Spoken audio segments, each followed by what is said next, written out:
Welcome to Virtual Friday. My name's Michelle Dale. We're inside Virtual CoWorking Space, where we help virtual assistants to level up in their business, lifestyle, and mindset.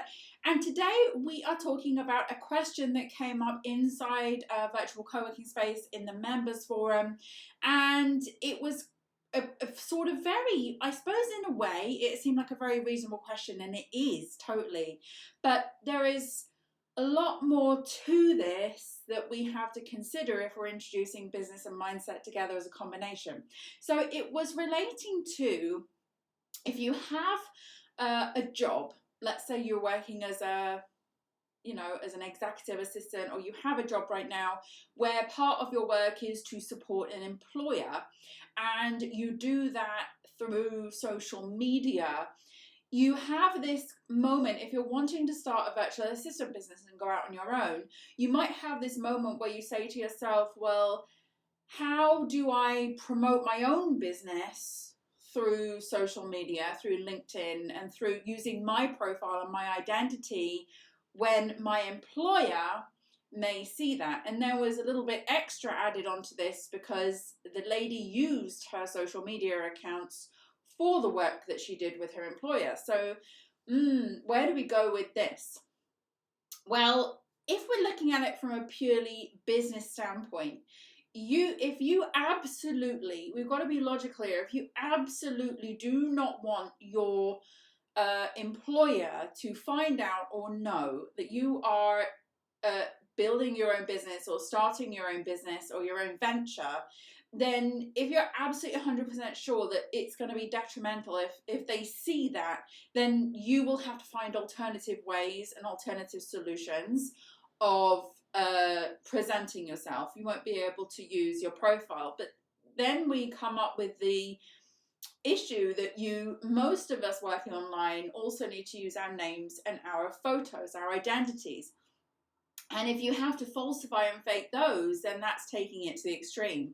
So it's kind of like this rabbit hole of how do I go about doing this? And it gets complicated.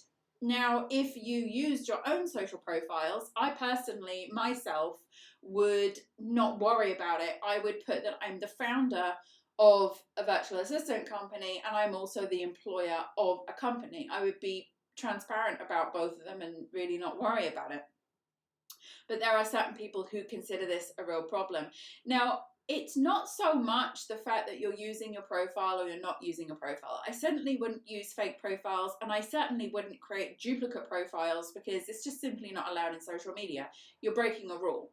So what you would then need to consider is, why am I thinking this way? Why am I seeing things this way? And it really is about fear and desire. And you have to decide which one you're going to allow to win, okay?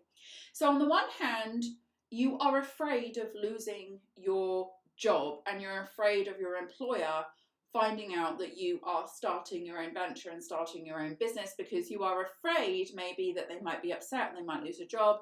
And obviously there's also other things to consider, like maybe you're in breach of contract or something like that.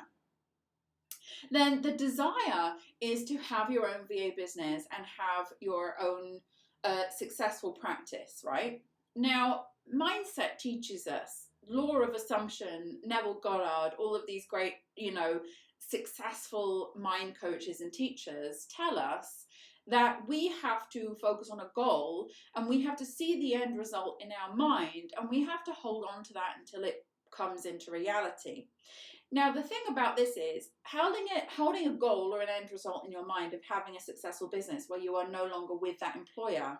Somehow, manifestation by law has to detach you from that employer if that's what you truly want, because everything you want must come and you must focus on the end result. So if in the end result you are not still with that employer, you have got two opposing things happening where there's a meet in the middle and nobody goes anywhere. Doesn't go in that direction, doesn't go in that direction. And whichever is the strongest, I would say the strongest, more dominant thought oh my God, I don't want my employer to find out, or I really want my business to work, is going to come into play. But either way, even if you have the goal that I really want my business to work and I want it to take off and I want to do well, the employer has to go. Unless there is a world out there where you decide, okay, well, I'm still going to be in my employment and I'm still going to work there and I'm still going to run my business. And that's how I want that to be, which is also a decision that you can make. So what I'm saying is here, sure, this is a question about how do I start or grow my VA business without my employer finding out. Okay, well, there's no world where that happens, because if you are on the one hand really going for it and wanting your business to work, you can't stay 1 foot in the other side of the fence, because that is contradicting your goal. So you have to be very, very clear on what you want. Do I want my own business? Do I want to stay with my current employer? Or do I want the best of both worlds, and I can somehow create a world where that exists? And I've seen it happen many times. I've seen VAs literally go to their employer and say, look, I want to work with you part-time and I want to work the rest of the time on my own business. Or I want to do 3 days a week in the office and 2 days at home, or whatever that looks like.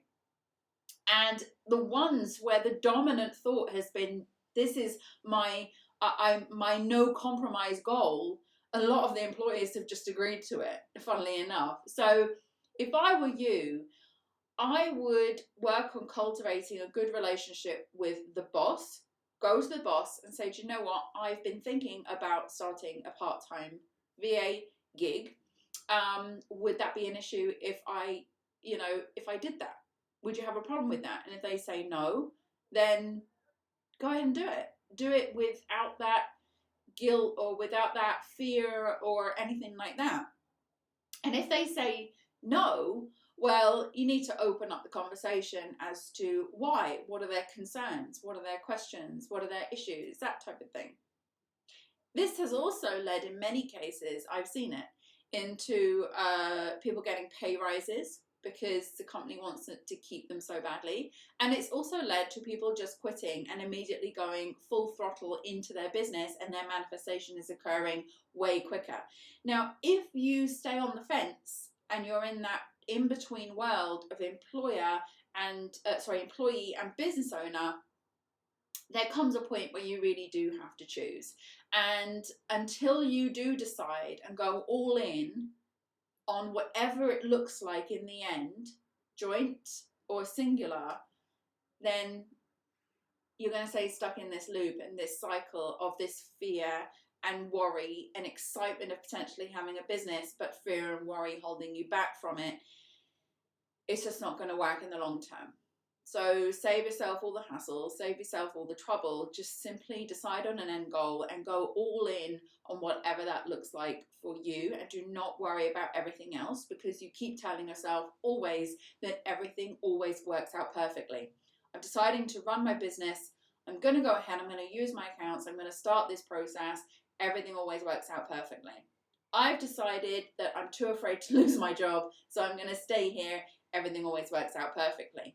I've decided that there is a world in my mind where both can happen, both can be achieved. I'll see what that looks like. I'll create that in my mind, and I've decided that's what it's going to be. Everything works out perfectly. So just try and go in that direction. I would definitely not be somebody who tries to juggle that fear and desire together in the air, because in the end, all the balls will drop and nothing will happen. You'll probably end up losing in both ways. Have conviction, know what you want, have a goal, go for it, and always know and trust that whatever happens to get you there, everything is always working out perfectly. I hope this helps. If you want more advice and tips from this, don't forget to subscribe to the YouTube channel. Do leave me a comment if you have any questions that you would like me to answer in the Home Office, and I shall see you again next time.